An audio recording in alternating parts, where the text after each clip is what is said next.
Well, hello everybody, and welcome to tonight's webinar, Understanding the Worry Monster. My name's Kate Oliver. I'm going to be your presenter tonight. And I'd just like to begin by acknowledging the traditional owners of the land of the Stony Creek people, where I'm sitting from tonight, and pay my respect to elders past, present and emerging. And we extend our welcome to any Aboriginal and Torres Strait Islander families listening in tonight. And I know that the gathering of people online tonight or who are watching the recording are listening in because they really care about a kid's wellbeing. Or maybe there's a young person in your world, in your family or in your classroom who's really struggling with worry at the moment. So I really do hope that tonight helps and hits the nail on the head for the things that you wanted to know. I'm just going to introduce you to Lydia as well. Lydia might jump on the camera in a moment. Lydia Turner is our Inside Out for Kids team leader on the Northwest Coast. Here she is. And she's going to be helping us out a little bit later on in the last 10 minutes or so with our Q&A. So if you have any specific questions to your situation or anything that comes up while we're talking, if you just pop that in the chat function and Lydia will feed those through later on in the evening. So hopefully our timing will be really spot on. So it's a really great privilege here at the Inside Out for Kids team to be a supporting adult for our primary school kids here in Tassie at times when they just need a bit of extra support around their emotions. And worry is one of those things that we do go into the schools and talk to kids about. So I'm really lucky. I've been here on the team for 5 years now. And I'm the training and development coordinator here, and I get to see lots of Tassie kids and visit with them. So we also want to say a big thanks to the Tasmanian Community Fund because they made tonight a big freebie for everybody. So I'm just going to flash back a little bit to my own life. In 2020, in March, because as a family, we just transitioned to our very first day of learning at home. And I am a former teacher. And I have to say, I didn't actually cope very well. I think it was about 9:30 on the first day. My kids still laugh at me because I was the first one to get into tears on that day. But I found this quote from one of our Aussie treasures, Michelle Mitchell. She's very helpful to Aussie parents and a really sensible voice. And she said, at that time, she said, we're going to look back on this time and recognise it as a turning point of wisdom, gratitude and growth in our young ones. They will surface differently with a greater perspective. But first, home is going to hold them and teach them. Home will be the hero. So I just love that home is the hero. So the information and strategies we're going to chat about tonight can be really effective in the long term, but they're really simple. So what we're aiming for is that any caring adult can really change things dramatically for a kid struggling with worry or anxiety. We've got great mental health professionals as well, and they're all working really hard right now. And they're really backing up our communities, but there's a lot that we can do for our worried kids at home. Just as an extra adult. They're looking to us as their families and their safe adults and their school people as their greatest resource to help them through this time.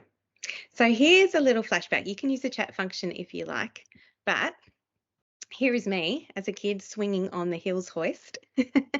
And my question is, what has changed since we were kids?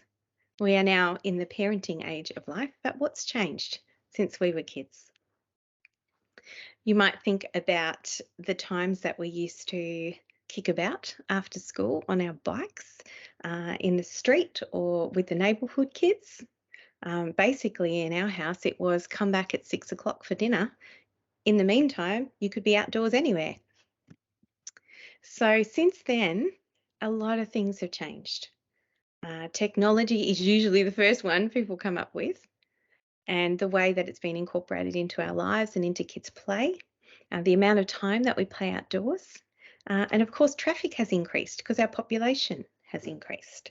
So perhaps in decades gone past, our communities were smaller, more connected, more people were walking instead of driving or riding their bikes around, and more of us were homemakers or spending that dedicated role to being at home when people and kids were coming and going.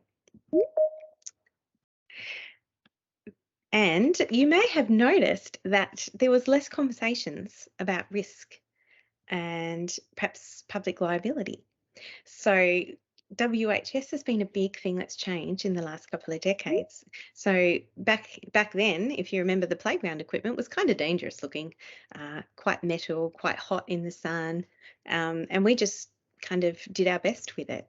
And then as the decades have gone on, it's got safer, there's got fences, and lots of those things are great. But perhaps it gives our kids an impression that free play or outdoor play or just mucking about can be a little bit more dangerous than other forms of play. And then perhaps if we think about it even more, what's changed during the last 2 years for kids and families? If you think about this phase of being in a pandemic, there's been lots of things that changed. Our regular school hours, our soccer and basketball had to close down, spending a lot of time at home, our regular visits with our extended families, especially if they live interstate, and lots of things like touching and hugging, lots of things on the news, having that news cycle going all the time with dangerous information or things that the world hadn't faced before. So it's been a pretty intense time and period of time for all of us. But interestingly enough, this is from our student wellbeing survey here in Tassie. All of our grade 4 to 12 kids do the wellbeing survey every year. This was actually taken in 2019, before the pandemic. Already 29% of students were reporting that they were feeling frequently worried about things at home or at school. So what we want to realise is, yes, it's been the cumulative effect of the last 2 years and all the unpredictable, difficult things that have happened. But before that, already the way that society has changed and the way that the world is set up is quite stressful for our kids. And they would tell us that in this survey. So a few other statistics as well. These ones are a little bit older, but they're still good ones that we bring out when we need to explain that 6.9% of Australian young people in that 4 to 17 age group, so our school kids, have a diagnosed issue relating to anxiety. So something that's been identified by a doctor or a mental health professional as being an anxiety disorder. So that translates to about 278,000 kids a year. And when kids are going through something like anxiety disorder, it's really difficult sometimes to feel well enough to go to school. So our primary school kids will often miss about 12 days a year just from their anxiety, not from all their other earaches and gastro and things. And our high school kids are sitting at about 20 days absent from school from anxiety. So it can be up to 4 weeks of learning time missed just from feeling anxious. So everything that we can do to help them get up and about and engage again is going to be a strong thing. So firstly, what I want to say is that emotions are actually not good or bad. They've just got a job to do. So when emotions make us feel bad, we can think of them as bad or troublesome. But we'd like to help the kids understand that emotions just have a purpose. And if we understand what that purpose is, we can actually kind of embrace them and work with them and not go into any kind of self-loathing or disappointment with ourselves for the way that we feel. So we teach the kids this. There's actually 2 jobs that emotions do for us. The first one is called enriching emotions. And they actually feel quite comfortable in the body. So a steady heartbeat or nice warm skin, bright shiny eyes. And those kind of emotions tell us, okay, this is good.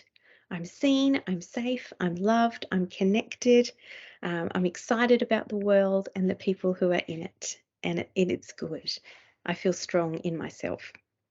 The other kind of emotions we have are called informing emotions.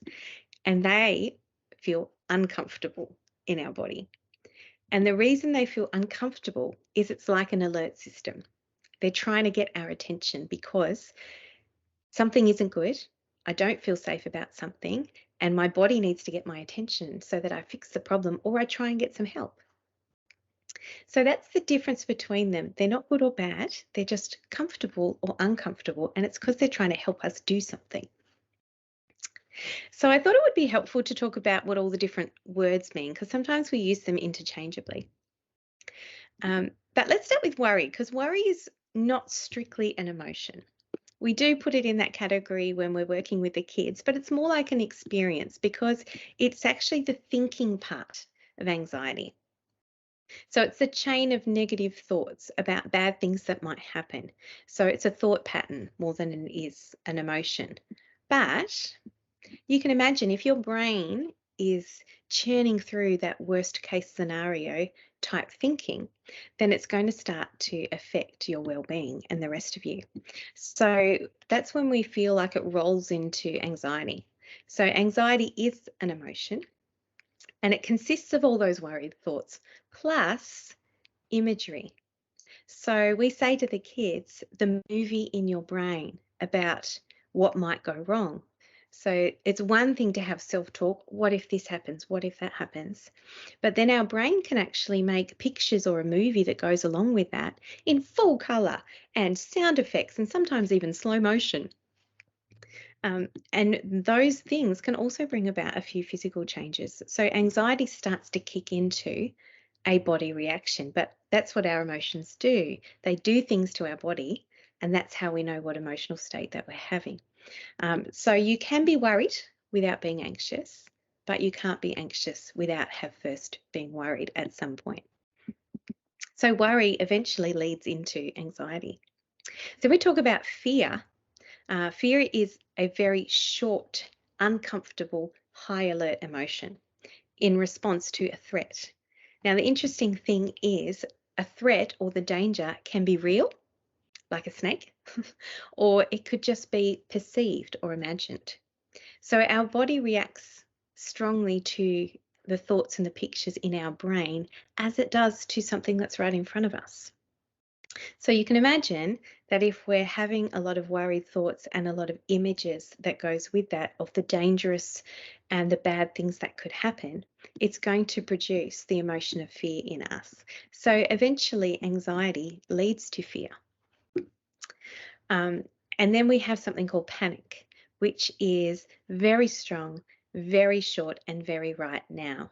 So if we perceive a threat is so dangerous that it demands our full body response, it's kind of like our body takes over. The thinking part of our brain is not necessarily as active, and the body does all the things by itself that it needs to keep us safe.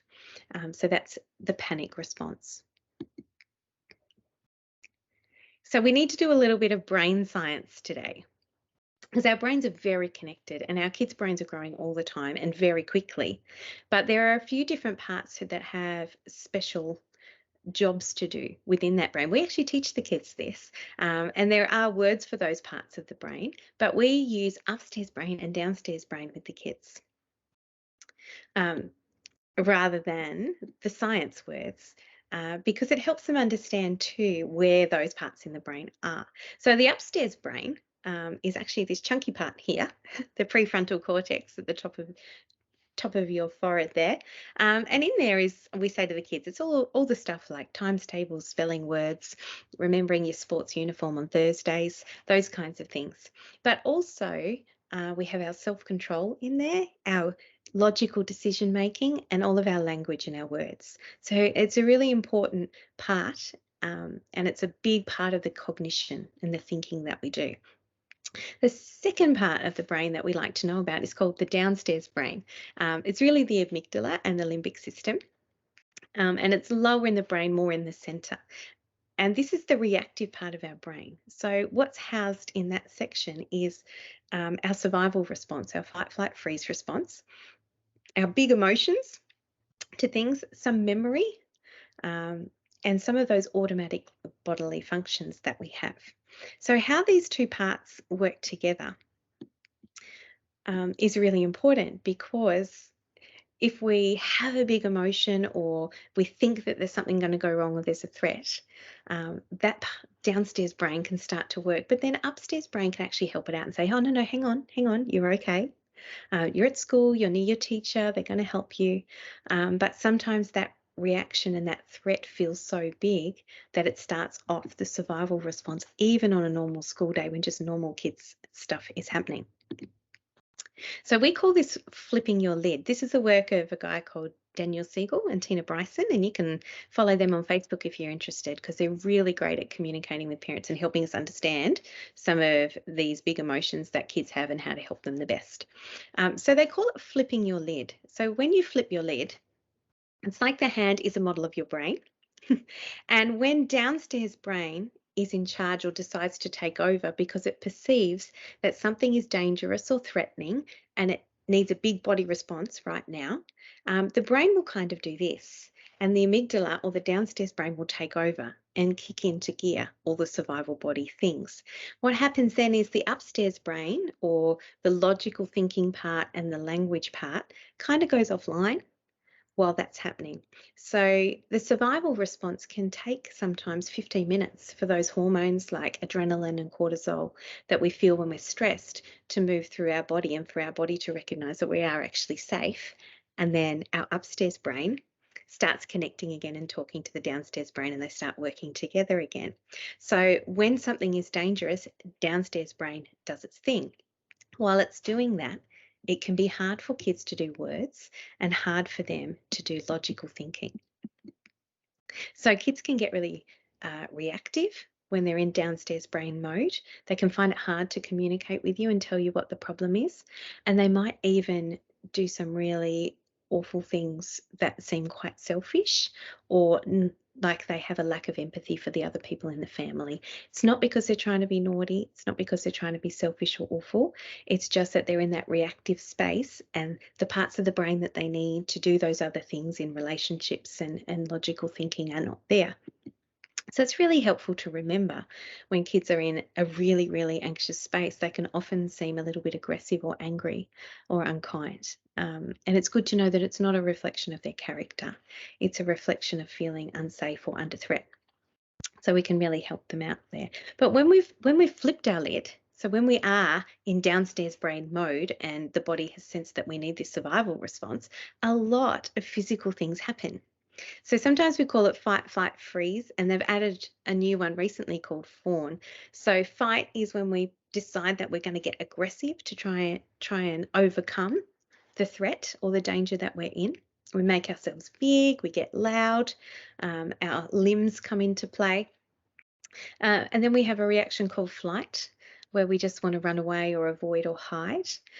We can have a freeze response, where we just can't think of anything to say and we feel like we can't move. Or kids might want to go under the desk or under their bed. And then we have the fawn response, where we feel like we can't do it alone. And so kids can act really adorable. So it might be people-pleasing behaviours, where they are really cute or really funny or really helpful for the purposes of trying to gather allies and make themselves as unoffensive as possible. So that it is kind of like an invisibility kind of thing. So these are some of the things that happen to our body when we're in that survival response mode. We've got that increased heart rate. Now, this is inside a child. They might not be able to tell you these things are happening. So as the safe adults in their world, we're actually watching their bodies really carefully for this response. Sometimes you can see the little part of skin at the bottom of the kid's neck pop out when that heartbeat starts to increase. You might be able to hear their breathing get a little bit faster and change in tempo. They might find it hard to take your words in, so have a little bit of a zoned out look. They're not being receptive to the things that you're saying, and that's because they're in survival mode and upstairs brain, where the language is not necessarily online. They might just be really focused on something and not be able to take in things that are happening in the peripheral. There's usually a big rush of blood to big muscle groups, because you can imagine in a threat situation, you need to fight or you need to run away. You need a lot of energy, especially to your legs, where your mobility is. So for kids, that rush of blood that goes into those really big muscle groups can feel like jelly legs. And if you've ever had a near miss in a motor vehicle accident, where that sudden shock and survival thing kicks in, but you can't actually use your legs because you're sitting in a car seat, you'll feel that whoosh, and it feels really weird to your legs. Kids can also get shaky in their hands and feeling hot or cold, so you can look for goosebumps. or that trembling in their hands. And one of the biggest things that kids will tell us is that they feel sick. So in a survival situation, you don't really need to digest your sandwich. It's not an essential thing for your body to do when it's trying to get out of trouble. So your digestion will slow down. And that can feel to kids like their tummy's doing flip-flops, or they can feel really nauseous. Um, and another thing that can happen is a relaxing of the bladder and the bowel muscles. So with the kids, we call this one feeling like you need to do a nervous wee. So sometimes kids who are very anxious will ask to go to the toilet a lot at school.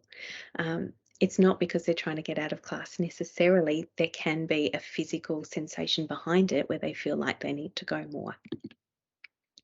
So the interesting thing about the survival response is it doesn't have to be a bear. I know I put the bear on the slide before because we often talk about scary big encounters with animals as something that our survival response was designed to do.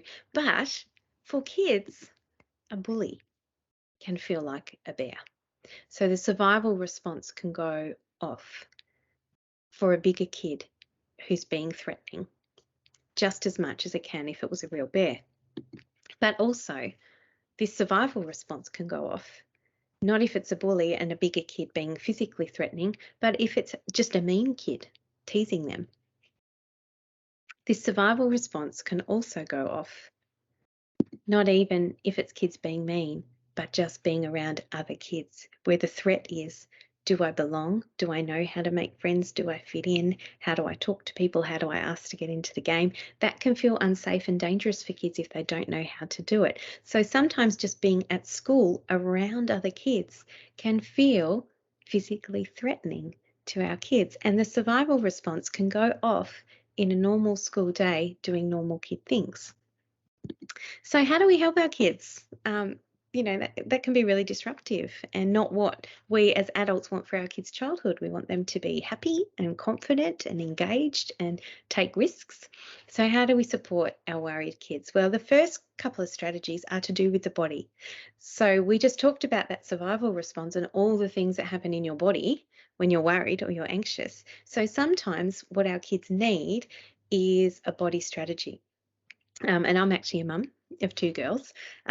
And quite recently, a few weeks ago, we had a little bit of an anxious moment at the end of the day. And there was a lot of what ifs, what ifs, what ifs coming at me before bedtime. And I was trying to calm my daughter down. And I was saying, oh, but maybe it's like this, or we could think about it like this. And I was getting stonewalled with every suggestion of how we could think about it differently. I was hitting a wall, and she was feeling more and more aggressive, and rebutting just everything that I suggested. And in the end, I said, you know what? I don't think talking is helping us tonight. We're going to listen to a song, and I'm just going to pat you on the back. And that's what we needed to do for 15 minutes.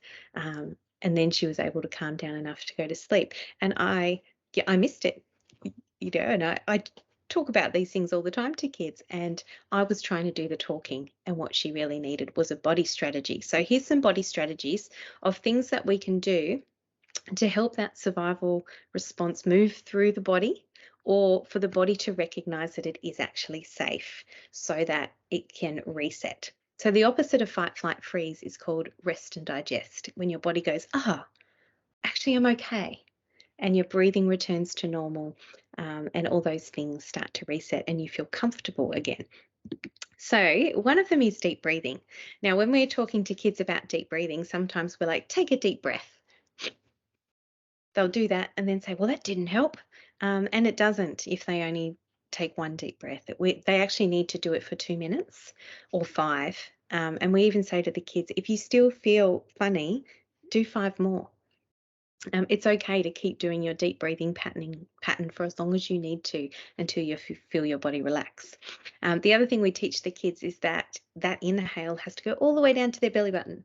Sometimes kids will try and do deep breathing and all they'll do is move their shoulders up and down. And they just end up feeling dizzy because the air's not actually going into the lungs the way it needs to. So I say, get that air all the way down to your belly button. And then the third thing they need to be able to do is for the exhale to be longer. So we often say to kids, breathe in for 3 Hold it for 4 seconds if you like, and then we're going to breathe out for 5. It doesn't really matter what pattern that you use and how many seconds you count for. There's lots of cool little tricks with fingers and videos and all kinds of stuff on the internet, bubbles and balloons and things that you can use to remind kids how to do deep breathing. But the essential ingredients are 2 minutes, deep inhale, and that the exhale is longer than the inhale. And that should have a physical response on the fight, flight, freeze. And the other thing that really helps kids when they're in that anxious space is skin pressure. So nice tight hugs for a good length of time. Anything that's tactile, like playing with wet sand or Play-Doh, so squishing things. And you've seen probably lots of those fidget toys and squishy things and stretchy things. That's all skin pressure and movement, trying to get that energy out of their body. Grass on bare skin is great. So taking off their shoes and socks or doing pin rolls down a hill. And water, the magic of water. Hot baths, showers, swimming, water play, puddles, playing with the hose, all of that is really, really good as a natural stress reliever. And of course, hugging our soft toys and our teddies or our blankets. There's also something called containment. Like kids just love boxes or being in small spaces. So if you've got some cardboard boxes and some blankets in there, that can be really good for 15 minutes of feeling safe and calm. And it's because we feel like we're in this safe space when we're contained. So you can get really creative with that and have little under their bed blanket forts and things like that. Kids really love that. It's the same with wrapping. You can wrap them up in blankets. I play a game called the sausage roll, where I put a blanket on the floor and then I roll them up in it like a sausage roll and then unroll them. It's good for skin pressure. And that physical touch too, of rubbing their back, holding their hand, that all helps. We can also just change something in their environment. So really cold water, eating something fresh and crunchy. So our body can be thinking that it's in danger, but if we're having a snack, they're like, oh, no, well, we don't stop and eat and drink if we're in danger, so we must be okay. And that can help. Same with exercise, so keeping their sport going, just running it off, jumping on the trampoline, riding their bike, getting that energy out of their body, and fresh air. So if we change the temperature of the environment around us, our body can start to respond to that instead of the threat. And then we've got something called mindfulness. And I know our schools are doing a really great job of using mindfulness. And what that is just using our senses in the moment to look at things instead of thinking ahead to what's going wrong or anticipating danger that isn't there, or worst case scenario thinking. It's focusing on the right now. So it might be, how many letterboxes can you see? Or can you hear a big truck driving past? So it's using the senses for right now, and that can be really helpful.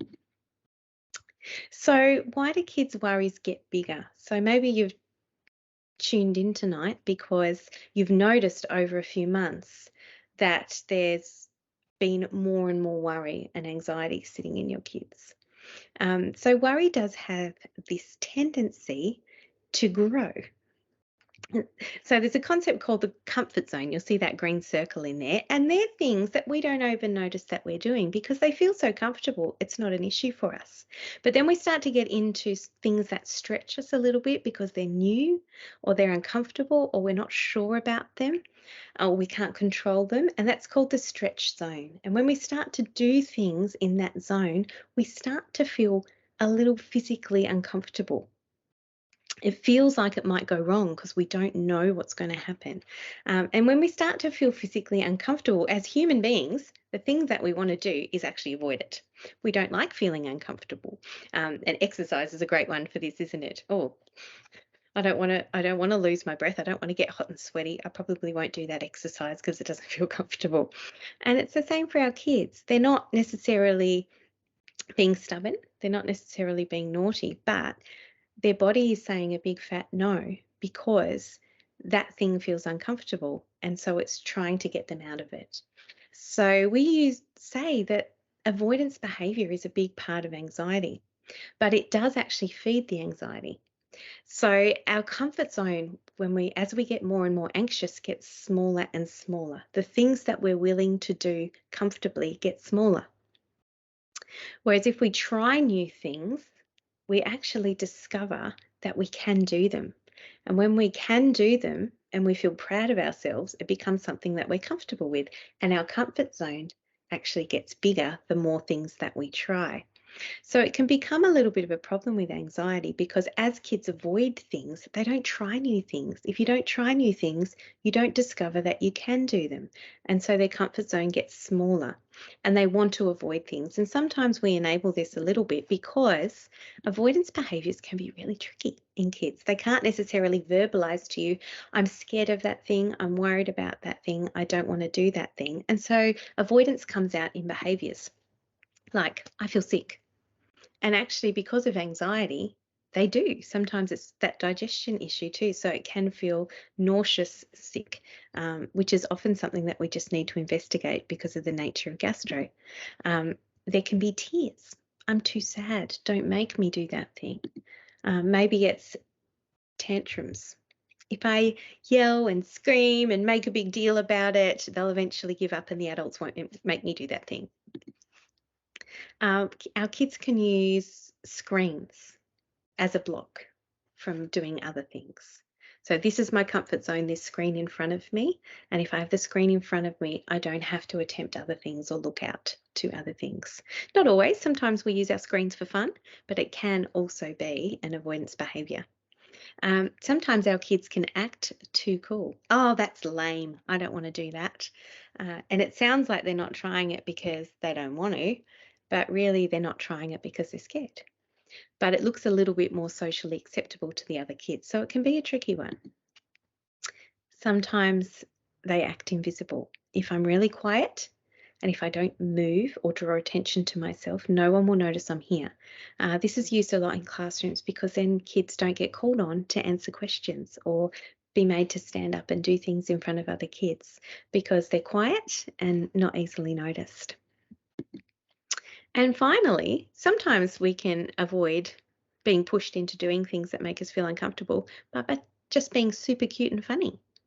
And these are the kids who, attempt things in drama by being a bit funny, like going to their toilet humor or their sound effects. So going to the easy laughs that they know they're going to get, that shies away from having to do the serious attempt at the thing, and that can be an avoidance behavior. So keep an eye out for those things, and if they're emerging, it might be a sign that the comfort zone is getting smaller because anxiety is getting bigger, and some of those body strategies need to come into play. So what can you do at home? Well, these are just 4 steps that really help the conversation with your kids. So firstly, it's starting to put the worry into words for them. Sometimes kids don't know how to start that sentence or they don't know that they're feeling worried. So we can ask them, do you feel worried about? Do you think maybe? I'm curious about whether you're thinking about, and give them those sentence starters to see if they can put it into words. Then we can actually validate their discomfort and say, yes, when you're nervous about something new or you're worried about something, it feels really uncomfortable in your body. So sometimes when we think that their worry is not valid, we can kind of pass over the fact that their body is telling them something different. So if we can acknowledge that their body is telling them something, it really helps them trust us and know that we're taking their worries seriously.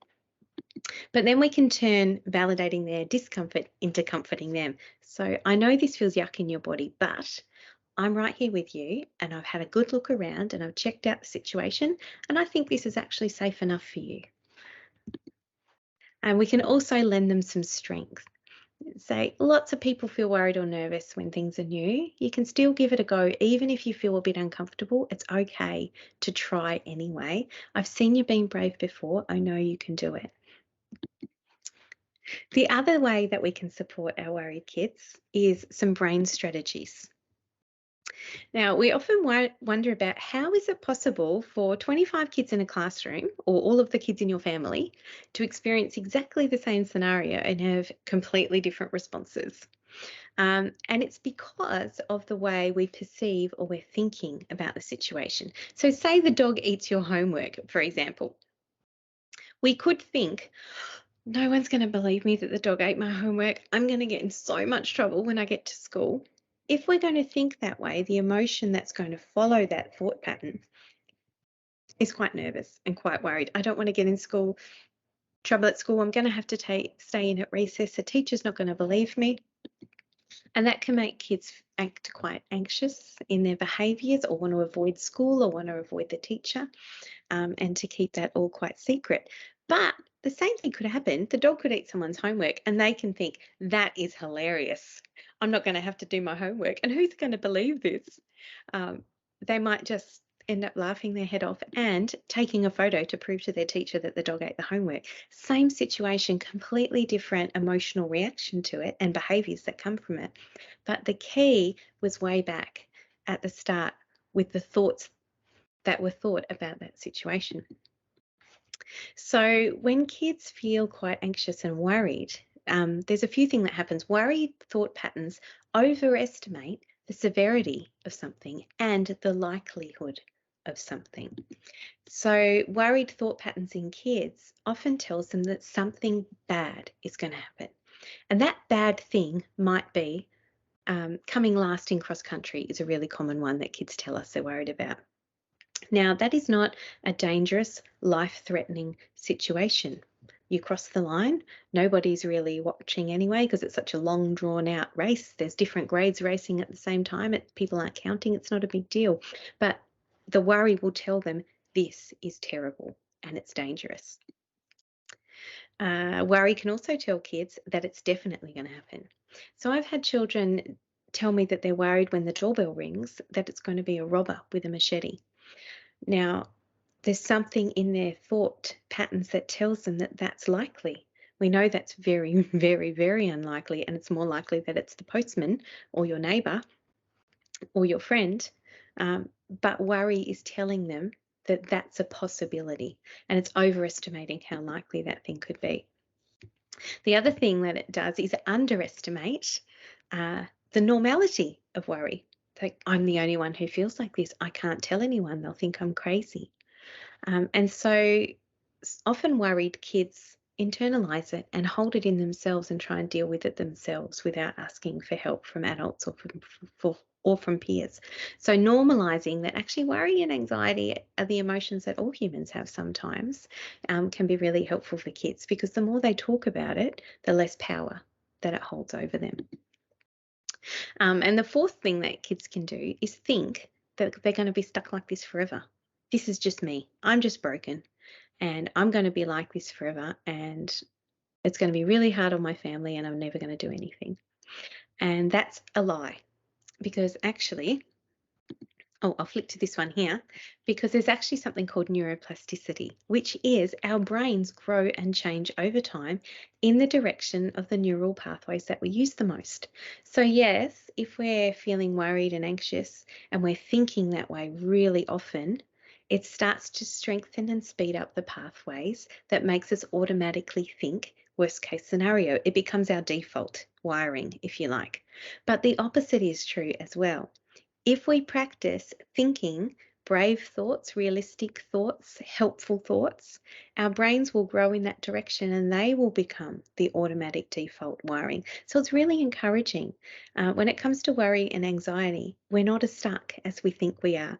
It's not a lifelong situation. It's a season. It can be grown into, but it can also be grown out of. And our kids need to know that, and we need to know that as adults as well. It's really encouraging. So there's two strategies that we give kids at Inside Out for Kids, because you can imagine if we say don't worry to kids, it's like saying don't press the red button or don't think about pink elephants. As soon as you try not to do something, that's the thing that you do. So when we say don't worry, they can't just switch off their thoughts and have it become a vacuum. So a more helpful thing is to actually switch what the words that are in their head or what they're thinking about and imagining to something that's better. So we have two strategies for the kids. One's called the movie in my brain. We're like, well, you're probably having a little movie playing in your brain about what's going to happen. It's not real, you're just imagining it. So if you imagine a different ending, then maybe your emotions will change as well. So instead of feeling anxious or worried, maybe you'll feel amused or excited or hopeful. And the same can be true for thoughts. We call them hero thoughts. If you're having stress head thoughts, if you're having worried thoughts, maybe you could change the words in your head to something that's going to make you feel stronger and braver. Both of these things are really good for kids if you can get it down on paper, because kids interact with the world around them in the things that they can see and touch. So if you can take the words that are in their brain, because self-talk's happening all the time and we're not always aware of it, take it from their brain, put it in a speech bubble on a piece of paper. You can start to cross out some of the words in red pen, rewrite some over the top, and help them physically change the words so that they can think something different. And then sometimes different emotions can come from thinking differently. So we hope that's a helpful strategy for you. It's the long-term strategy though. So how do you know whether to choose a body strategy or a brain strategy in the moment? And the clue is for us as adults is to observe their body. Can you see all of those fight, flight, freeze body cues happening for them? If you can see that their body response has been activated, you want to choose a body strategy. If they're able to talk about it, they're verbalizing with you, they're wanting to have a conversation about their worries, it means their upstairs brain is still connected and still talking to the downstairs brain, and then you can use a brain strategy. If their body's already in survival response and we try and talk to them too much, it's not going to work first. We need to do body strategy first to calm them down, and then perhaps we can use some of the words. I might skip through what's special about worry in childhood because all humans feel worried sometimes.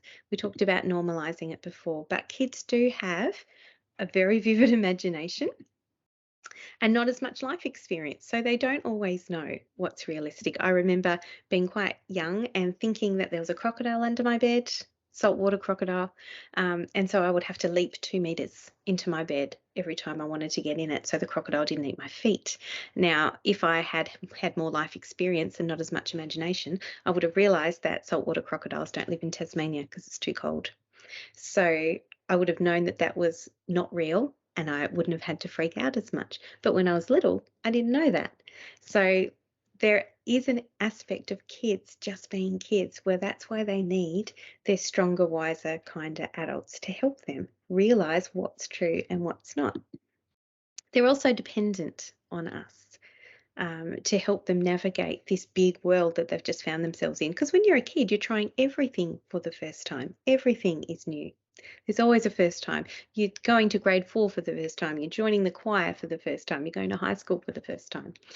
So those things themselves can just be a source of worry because change is worry.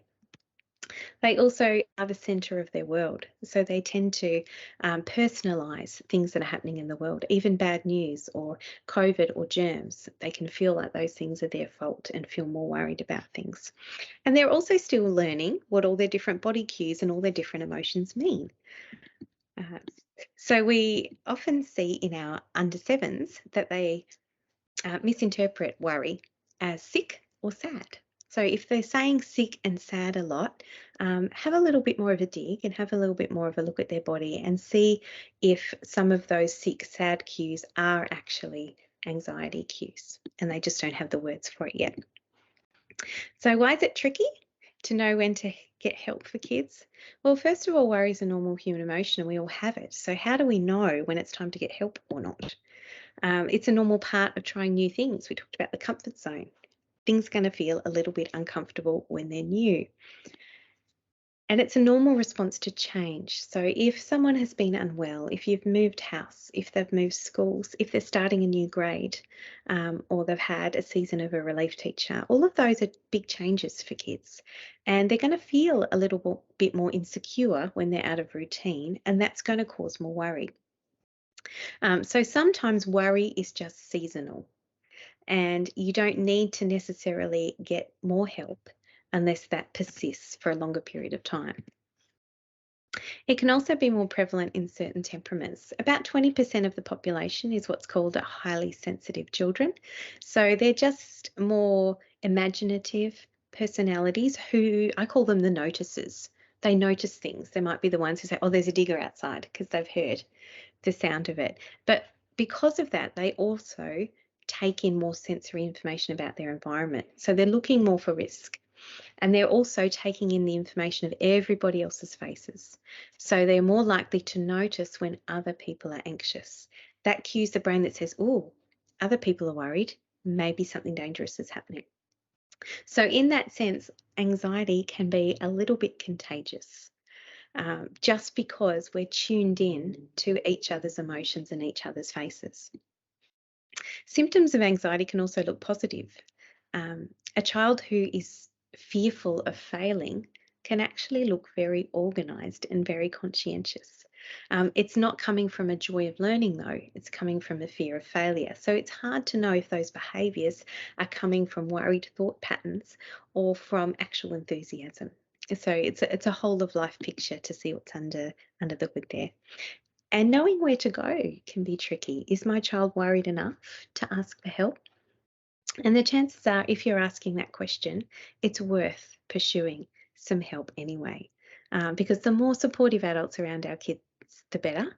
And the earlier we can get onto worried thought patterns, the better as well. Because kids' brains are really plastic. That neuroplasticity is really alive and well when they're young.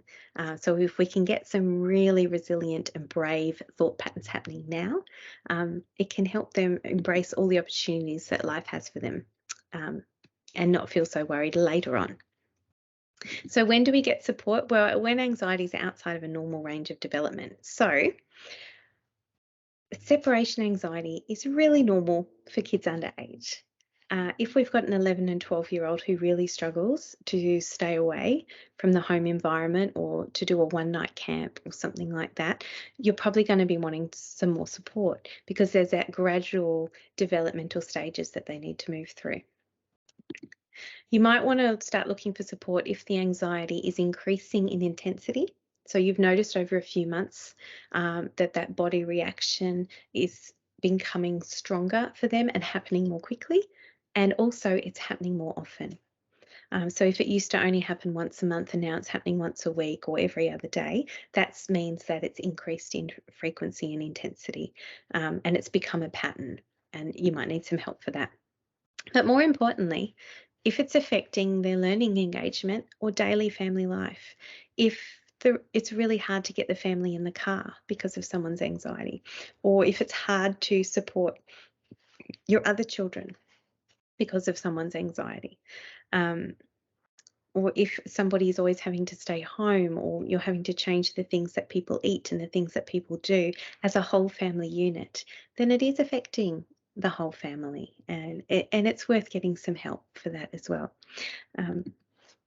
So I'm just going to change tact now for the last 5 minutes, not talk about anxiety at all, and how to help our kids with anxiety. I'm actually just going to talk about home being the hero. So what can we do that's not related to our kids' anxiety that can really help? And that's to do with the fact that we are the leaders of our home or our classroom, if you're listening in because you're in a supportive role with kids. And there are things that we can do to change the atmosphere and the culture and the scheduling of our families to really support kids' wellbeing. So remember we talked about enriching and informing emotions at the beginning. So anxiety isn't an informing emotion. It feels uncomfortable. It's trying to get you safe, get you help. But enriching emotions make you feel much stronger about yourself, more connected, more loved. And so if instead of focusing on anxiety, we can put a lot of time and effort into increasing the percentage of enriching emotions in our family, it's going to help everything. So on one side of this seesaw, we've got worries. And there's times when worries increase, like times of change, times of COVID, times of puberty onset is another one. And then on the other side, we've got all the coping strategies that we do. We talked about exercise, we talked about sleep, things that naturally relieve our stress. So if we're having more worries, we might need to increase the coping strategies and the time that we spend on enriching emotions. So what increases enriching emotions in our kids at home? Well, exercise is one, getting them out and about and moving. Fresh air, this is like old school. If you're thinking about back to What was it when we were kids? Outdoor play, water play, mud pies, building ramps for their bikes out of dirt piles. Music is a stress reliever. Making things. So whenever we're being creative, our body registers, well, you can't be in danger because you've got time to sit down and bake a cake. It could also be craft or Lego, those kind of construction toys. And unstructured play, having enough free time after school to do the things that they want to do. So it might mean changing the scheduling of some of your extracurricular activities or dropping one or two. It's our lovely Steve Biddulph who says that for kids, hurry is the opposite of love. So hurry in our daily schedule can actually add stress to kids. They feel quite stressed when they're rushed, and that can increase their anxiety. So we can do hugs. We can read stories out loud to each other, snuggled up on the couch, picture books. Stories are the language of kids and they love them. We can do a lot of laughing and crying. So tickle fights, perhaps sometimes laughing at some bad manners can be a big giggle for the whole family, and it can really help. Loving our pets, although their fluffy goodness is a stress reliever. Kids find routine really calming, the predictability of the day. So having a family meal at the table can help. Because it's predictable. They know that everybody sits down, we eat a meal together, then I have my bath, then I read a book, and then I go to bed. And that routine takes the stress out of what might happen because their brain knows what will probably happen. And we can't underestimate snacks and naps. Hungry, thirsty, and tired all make our bodies feel uncomfortable. So we can counteract that by making ourselves comfortable. The second thing that we can focus on that's not anxiety is ourselves. So as the leader of our home, we set the mood and we set the tone, and it's been quite an anxious time for all of us as adults. And the stats are showing that we're a little bit more worn out than normal because of the unpredictability and the out of controlness that has been a pandemic. So doing these things for ourselves as well, having a cup of tea with our friend, calling someone when we need to talk, and looking after ourselves is really important because they will be watching our faces for our anxiety levels and our calm. And when we're calm, we lend our bravery to them, and it can really help. And thirdly, this is called the wheel of awareness. And what can happen sometimes in a family is it's like living on the rim. There's a focal point way out here, which might be one child's anxiety that becomes the focus of the family and the daily routine, and everything is whether the anxiety is high or low. And because it's out there and it's one point, it's a bit of a wild ride. It's like the distance that you travel on the edge of a wheel. Whereas if you live in the rim, in the center, even though the wheel's spinning, you're not actually moving.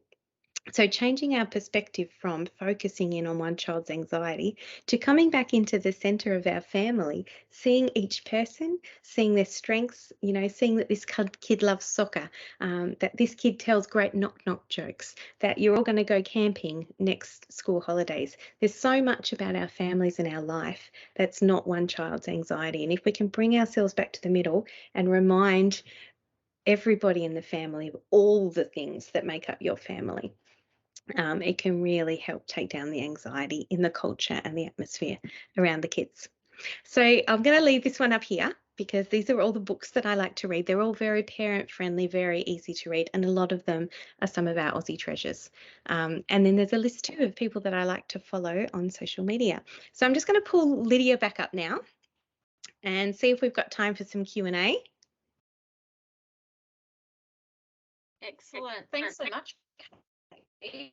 I'm sure everyone's there's been heaps of things that have really just hit home depending on the situation that you're in. I can't see any questions that have come through on the chat so far, but if you have a burning question, please feel free to type it in the chat now. And in the meantime, I've got a question for you, Kate. So I think, some kids might seem seem worried and be a bit withdrawn, and it might not be obvious what's worrying them, whereas others are quite happy to talk or really want to share about what's going on in their imagination or their mind when they're worried. So for these kids that are a bit more reserved or seem withdrawn, do you have any tips about what we can do to help support or draw out kids who are in that space? Yeah. So kids who are a bit withdrawn about talking about it or words can sometimes just be like that because they don't have the words. So two things that really help are picture books, because they can be a stimulus. There's lots of great stories out there about worry monsters, which is why we call this presentation Worry Monsters, about kids who had a worry and it got bigger and it started to bother them. And then they did some things and that helped it get smaller. And there's also some really great stories out there about kids who just try something or are worried. And it's kind of obvious to the readers, but it's not really obvious to the kid that they're worried about something. And then they get help and overcome it. So reading stories can help open kids' hearts to what might be happening in them, even if they don't understand it yet and have the words. So that can be a stimulus. And the second thing is sentence starters are really great. So sometimes kids aren't sharing because they don't have the words and they don't know how to start the words. So if you give them half a sentence to finish off, like quick fire, if I could change one thing, it would be, I wish that. And before they know it, they've said something like, I wish I didn't hate going to school. And you've got a chance to flesh that out. So hopefully they're two really practical things that helps you at home because they're quick strategies, and it just helps them find the words when they don't have them. Yeah, absolutely. Very good. Another question I've got is around those kids where they're not withdrawn. They're the ones who might really flip their lid. We talked about flipping your lid, and it might be aggression. That's the thing that we notice in kids, and there might be some fear and panic underneath that. And I guess as adults, it can be quite confronting, especially if they're your child, to have that kind of response. And we might have big emotions ourselves in the moment because, like you were talking about, sometimes kids are doing things that actually are quite aggressive and quite disruptive to the household. So what are some important things for us to keep in mind when we find ourselves in those really intense situations? Yeah, and look, it's really difficult. And if you've ever been in that situation where your family's on a time schedule and somebody's anxiety is just rearing its head, and then you're feeling terrible because you're going to be late to something, and the other kids are getting anxious too because of the behaviors, it's really tough. Um, and I guess, um, in those moments, it's probably really important to be kind to yourself, and put all of the energy that you have into not those moments, if that makes sense. So in those moments, all we can really do is do those body strategies and try and calm down as quickly as we can. So return the kid to safety or feeling safe again. So not many words, but some of those body strategies as much as we can. And then when it's not those moments, that's your time to shine and to start to change some of those thought patterns. And, we're looking at probably months of putting some of these practices and some of these strategies into place to see an effect on kids' resilience and their bravery and anxiety not being a daily thing that your family has to deal with. So it's kind of, I had a friend once who used to talk about peak tantrum. So seeing every tantrum and every one of those moments as, okay, this is the peak one. From now on, we're working into recovery. Because it's encouraging. The other way to think about it is this is just going to get worse and worse and worse and worse. But actually, if you see every one of those big moments where anxiety is really tough to deal with as the top, and the recovery is from that day onwards, it can help you stay the course on, the quiet everyday strategies and changes that we've talked about that normal families can do for their kids to help this stuff over the long term. So we're playing the long game with our kids, is the unhelpful but most heartfelt answer that I can give. We talk about that, don't we, Kate, that sometimes as parents we need to remember to take that pause or do some deep breathing ourselves in that moment to, okay, take a moment ourselves before we then respond, because like you said, it's challenging, isn't it? And at the end of the day, tea and chocolate and a debrief, because you'll probably need it for sure. I was just wondering if I could finish off with these magic words. Worry says, what if, all the time. And one of the things that perhaps we can do if we can't do anything else is to help our kids turn what ifs to even ifs. So even if I come last in cross country, you will still love me. Even if I come last in cross country, I still get a super duper. Because it helps them accept the fact, okay, maybe this isn't going to go perfectly, but even if it doesn't go perfectly, I'm going to be okay. And some good things can still come out of it. So that's my last thought to finish on. And just thanks again to the Tas Community Fund for making tonight free. If you wouldn't mind, we've got a QR code or a link there on the slide.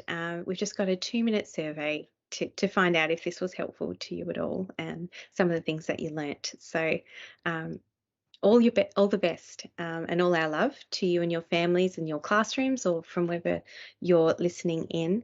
We hold great hope for being able to help our kids become resilient, because kids are awesome.